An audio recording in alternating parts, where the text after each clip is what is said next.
This week on Head to Head, Jedi Fallen Order game. You're listening to Head to Head, a Star Wars podcast.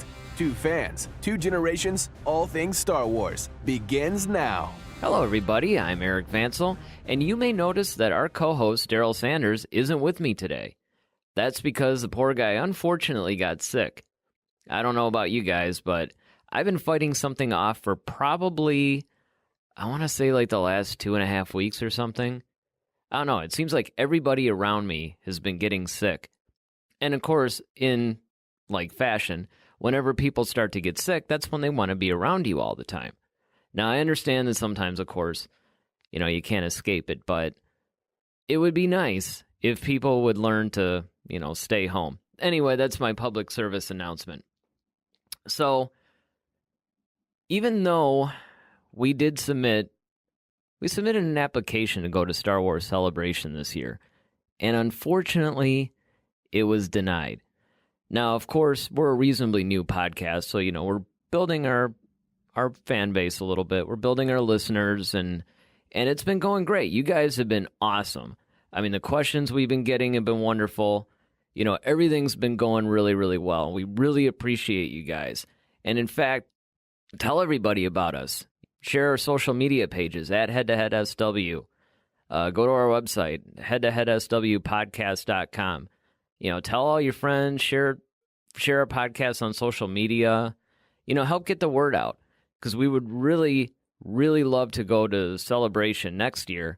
And also, we really want to expand our audience, because we love having these conversations. We love interacting with you guys. I mean, it's been a lot of fun. I guess I'm going to be going to the Cantina by myself today, guys. The first thing that I want to talk about, I don't know if you guys have really been plugging into the Galaxy's Edge theme park. This is a theme park that Disney's been building, and it's basically this whole immersive Star Wars experience. I've been keeping some track of it because, honestly, I'm not really a theme park guy. Darryl's kind of a theme park guy, but he's not, he has to go to, the latest and greatest or whatever. But I have to say, this one is really intriguing. I mean, they've got just so much stuff that's designed not so much like a touristy type of a thing, but it's literally designed to be like you're in the world of Star Wars. And to give you, I guess, as much of an immersive experience about what it would really be like to live in the Star Wars world or universe, at least as much as they possibly can. And I have to say, from everything that I've heard and the more that I keep hearing about this park, it's really cool. I mean, I don't know what you guys think. Let me know on our Facebook page, at headtoheadsw. Same thing with Twitter. I'd really like to get your guys' thoughts, because, like I said, I haven't been keeping the closest track of this thing. But, it's been popping up more and more in the news because, it's getting closer to its debut. In fact, I think it's debuting this year. You guys correct me if I'm wrong, but I'm pretty sure that it's opening at some point this year. You got to fill me in on some of this stuff. We're Star Wars fans for sure, but, there's some stuff that just escapes us. And the next thing I want to talk about, though, is Star Wars Celebration. There's been a lot of really cool guests that have been confirmed for this. Ray Park is going to be there. We all know him as Darth Maul. Unfortunately, he never has been able to do the voice, though. Somebody else always had to dub the voice because the producers just didn't like the way he sounded. It's kind of like how David Prowse was with Darth Vader. They didn't like the way he sounded either. I think I brought this up on another podcast, too. If you guys had the chance to check out that David Prowse documentary, you could see a trailer for it on YouTube right now. And you can actually, it was on Netflix, might be on Prime, but you guys should really definitely check it out. I mean, it's a fantastic documentary, first and foremost. I mean, it's just a really, really cool documentary about, how David Prowse got the part, a little bit about his falling out with George Lucas and how that came about. They even did this whole thing where they basically took the last scene of, well, not the last scene of Return of the Jedi, but that last scene where, Luke was talking to Darth Vader and he was just like, let me look on you with my own eyes or whatever. And they actually did that with David Prowse because, unfortunately, because of the falling out that he had with Lucas went behind his back and actually secretly shot that with Sebastian Shaw.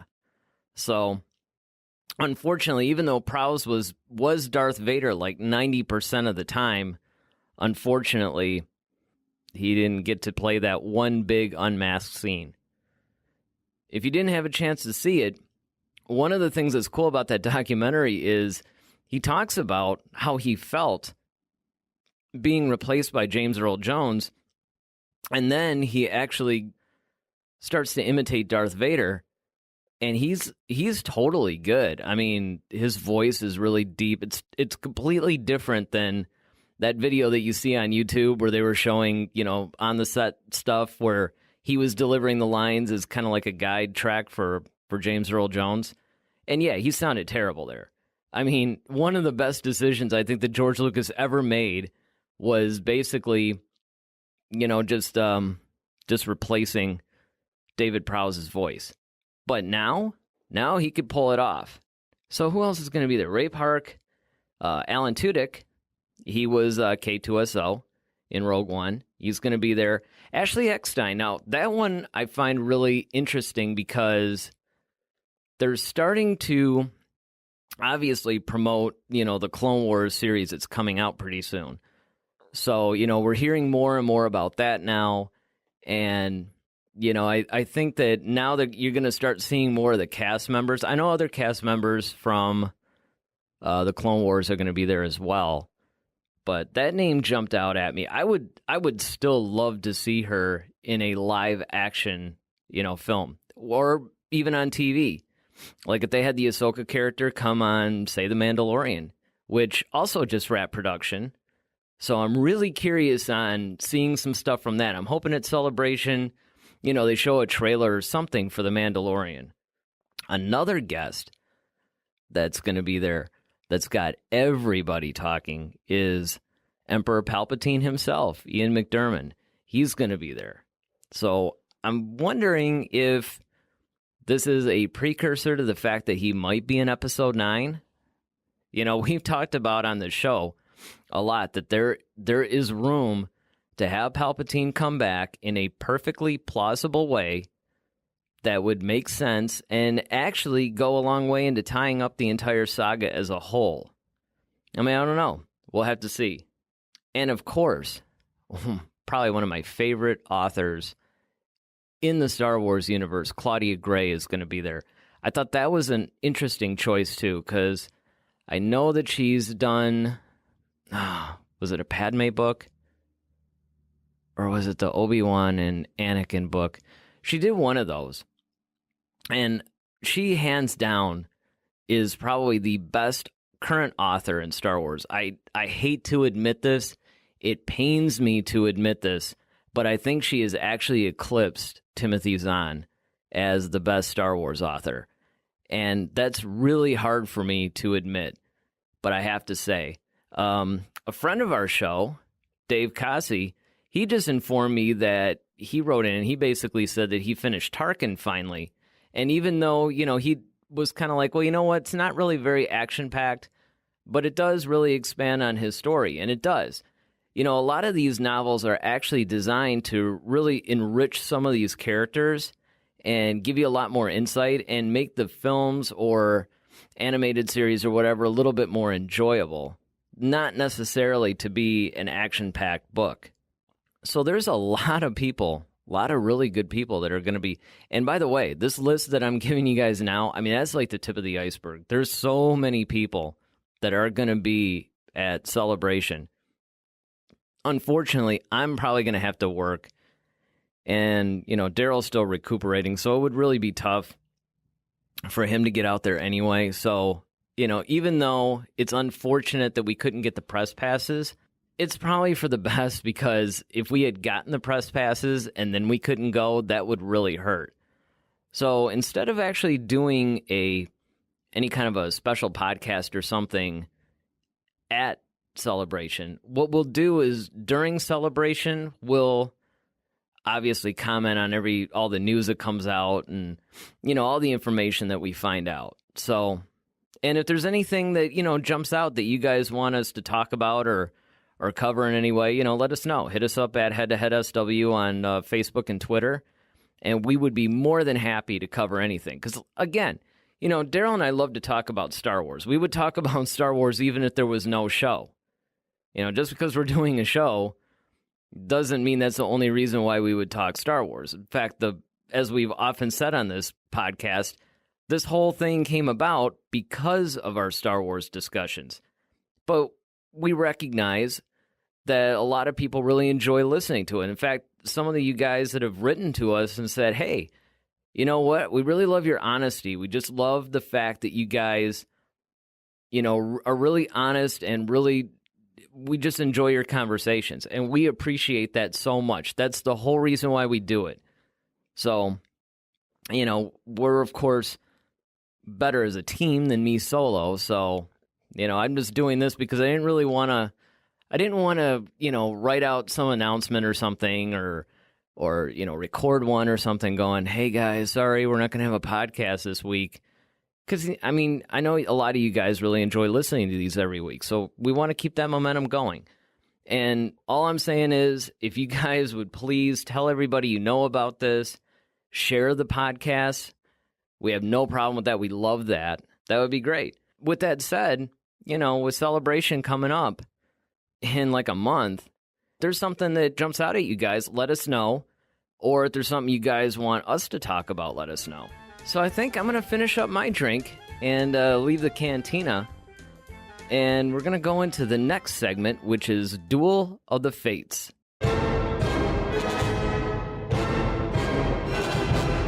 Well, this week on Duel of the Fates, because Darryl's not really here to do our usual head-to-head thing, I thought that what I would do this week is actually talk about something that I've always been into, which is the Star Wars video games, right? So this week, I'm going to talk about Knights of the Old Republic versus the Battlefront series. Now, you guys should know that I'm torn because I don't know, how many of you guys are actually into the games, but back when Knights of the Old Republic came out, which is, I think, 2001, they had the original Battlefront and Battlefront 2.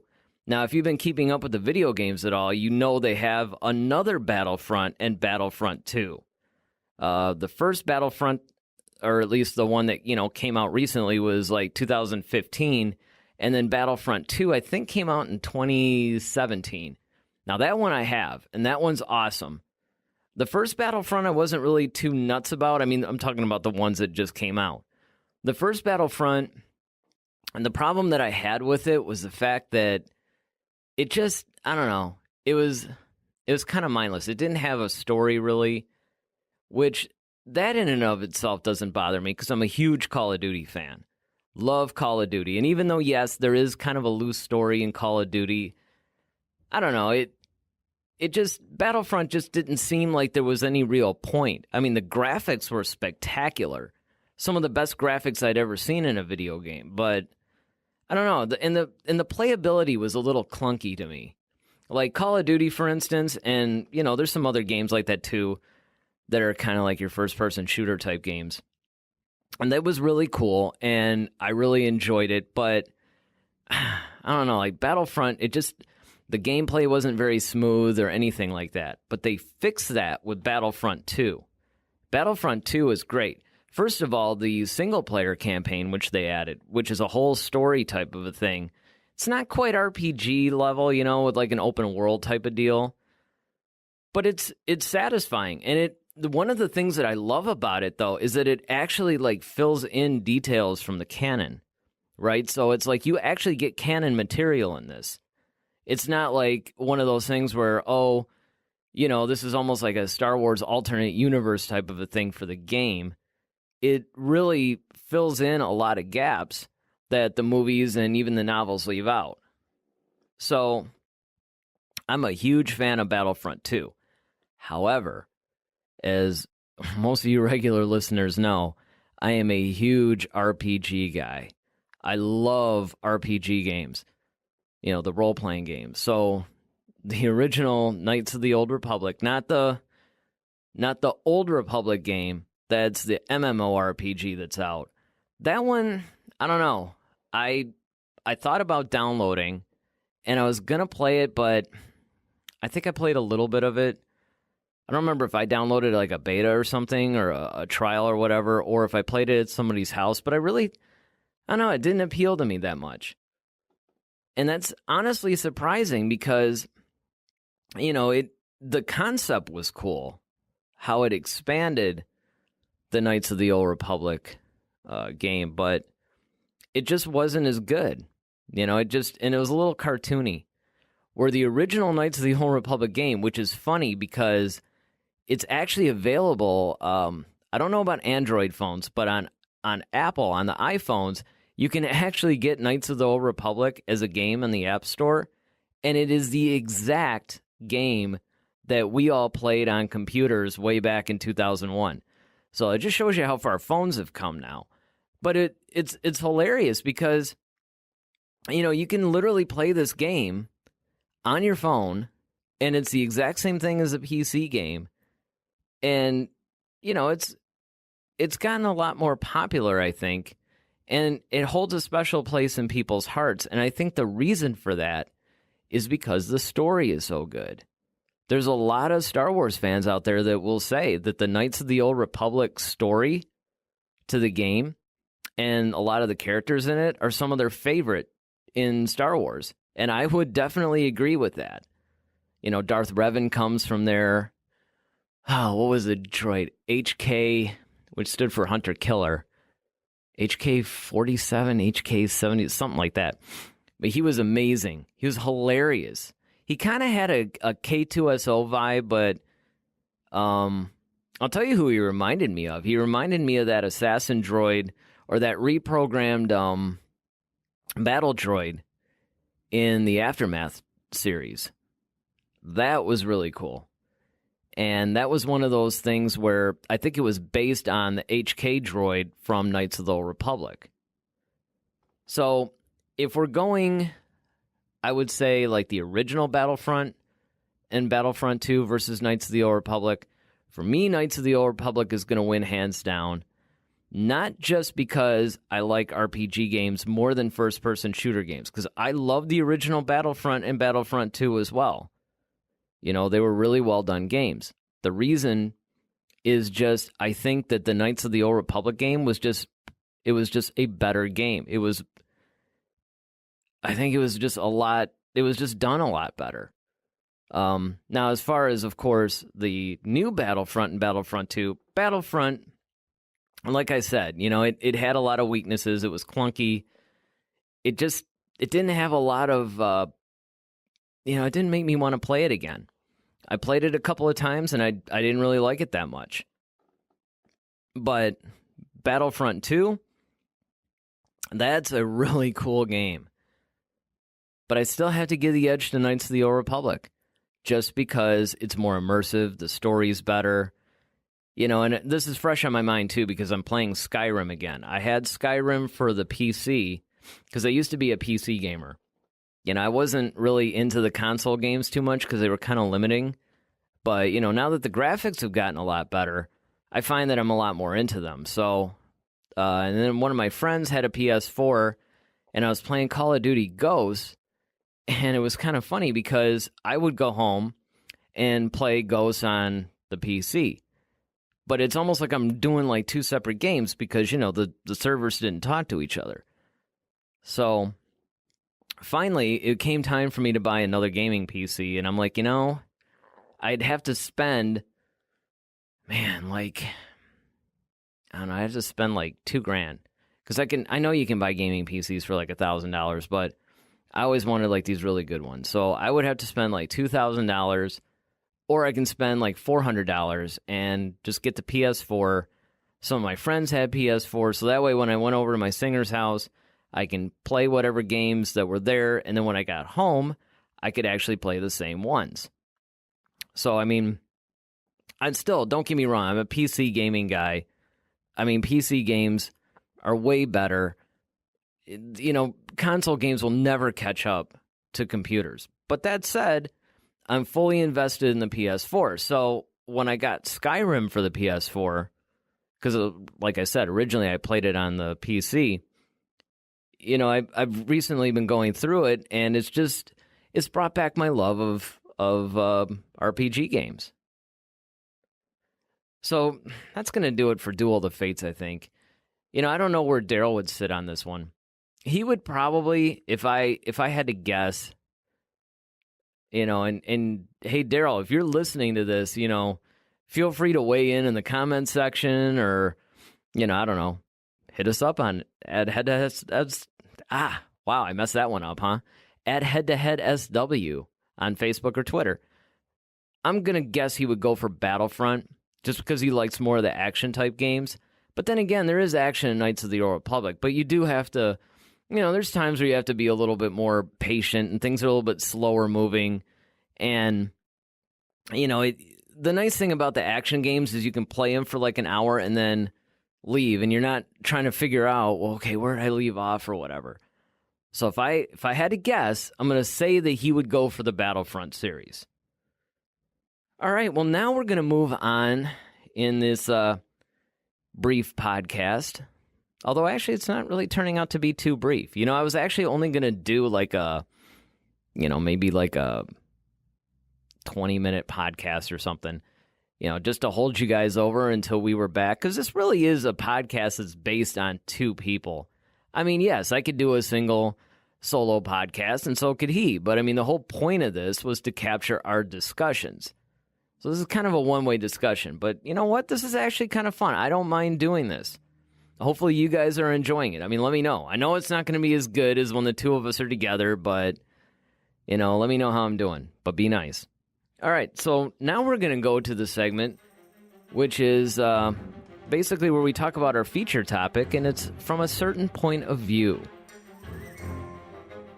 So this week on A Certain Point of View, we're going to talk about, big shock, another game. It's Jedi Fallen Order. Now, I don't know if you guys have heard about this or not.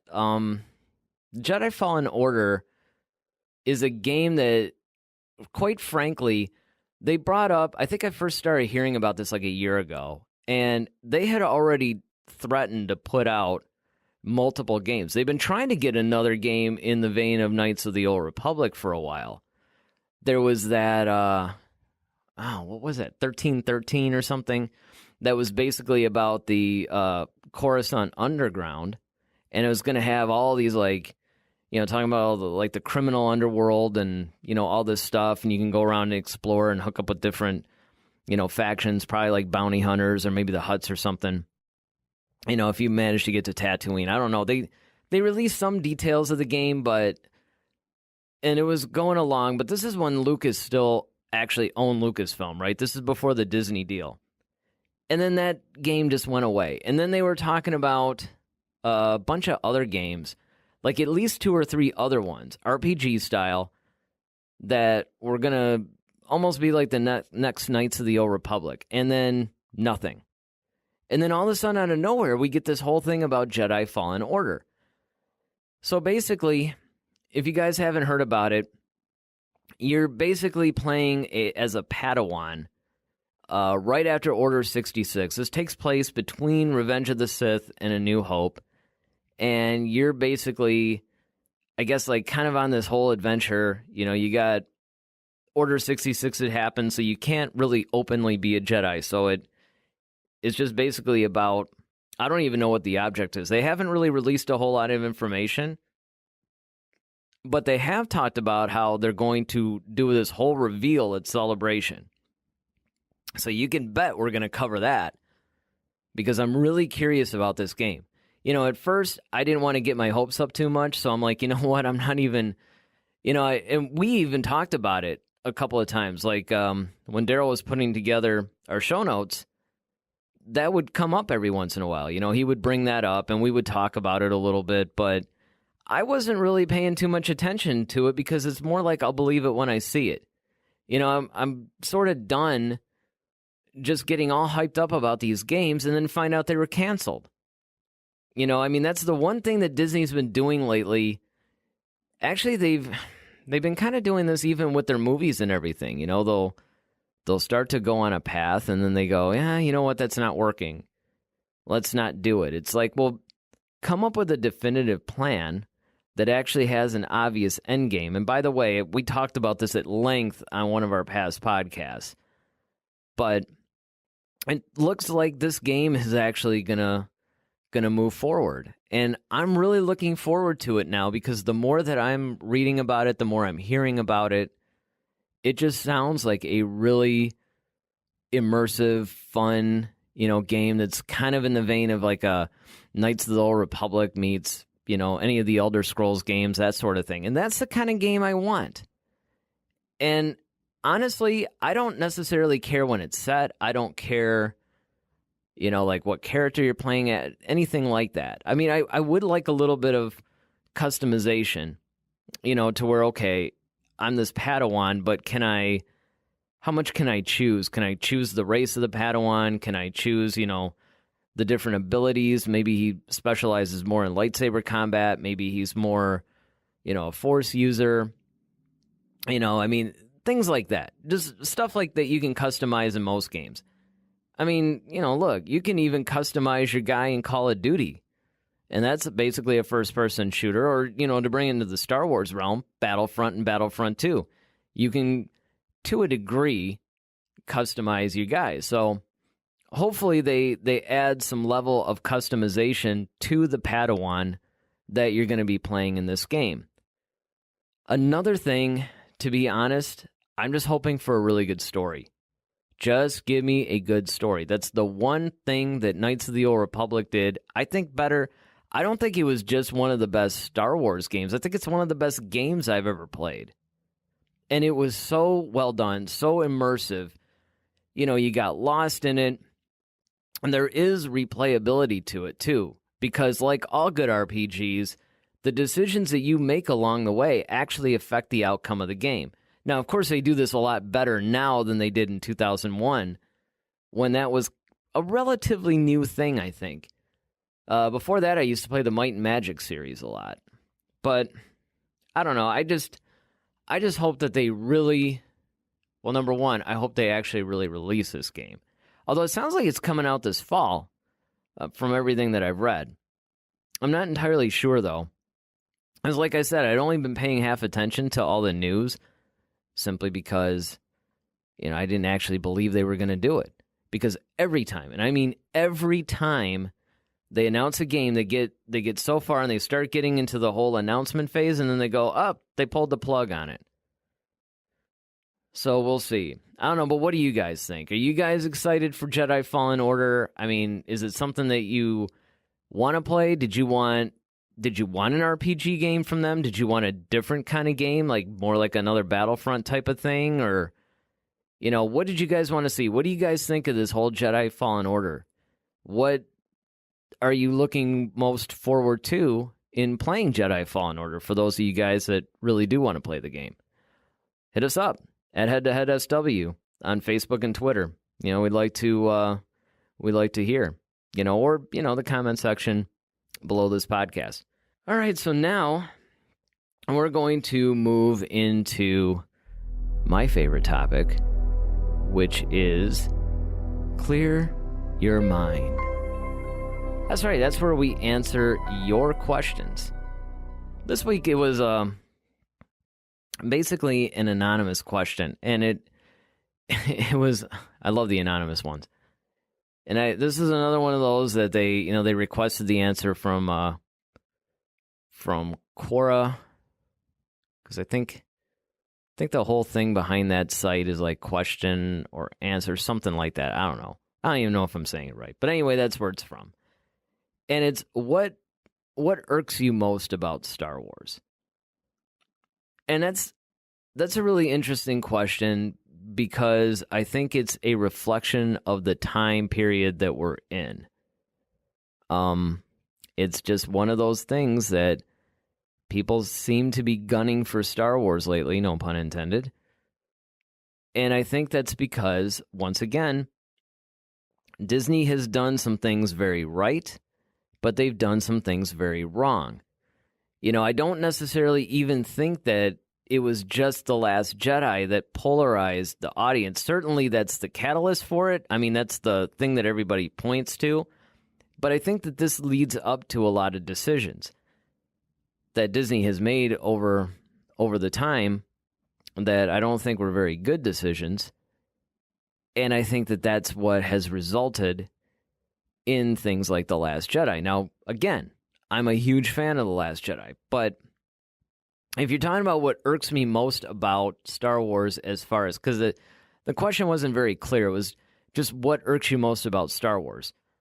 So if you're talking about like the whole film thing and just like kind of the production, I would have to say it's probably the fact that they don't seem to have a clear path as to what their end game is. So in other words, they come out with The Force Awakens, and JJ has his vision, he makes the movie, everybody likes it. And then it's like, great, now we're going to hire Rian Johnson. Now you can take this story that he started and now go wherever you want with it.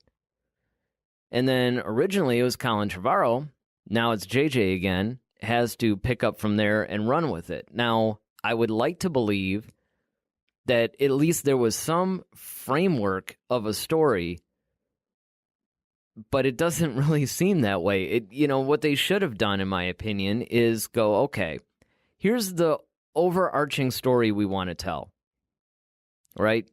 Now, each one of the directors can choose how they get there, but it's like, you have to start here, it has to hit a few of these story beats, and it has to end here. Now, what you do in the middle, that's fine. But these are some various things that have to be included and they have to hit in order to tell this big story. I don't think that happened. So that's pretty much, I think, what irks me about Star Wars as far as a franchise. Within, I think the thing that honestly irks me, at least the thing that I keep bringing up, is the fact that the Jedi are these all-powerful, guys, right? They're Force users. But yet, because of plot device and storytelling, they have to selectively limit their power in ways that don't make sense. So, for example, in The Phantom Menace, you had the scene where, they had just talked to Qui-Gon and Obi-Wan, had just made a case for Jar Jar. They're like, okay, fine. They give him that little submersible, and then they're heading out, right? So this fish basically attacks them, and then, of course, the bigger fish comes and, more or less helps them out. But what always bothered me is, why did none of the Jedi sense that this big fish was about to attack their sub? That makes no sense. The other thing is, you look at a lot of situations, so in the animated series, you'll have like, Yoda or one of the Jedis or something, just like wave their hand and, like 20 troops or whatever just like fly to their deaths, right?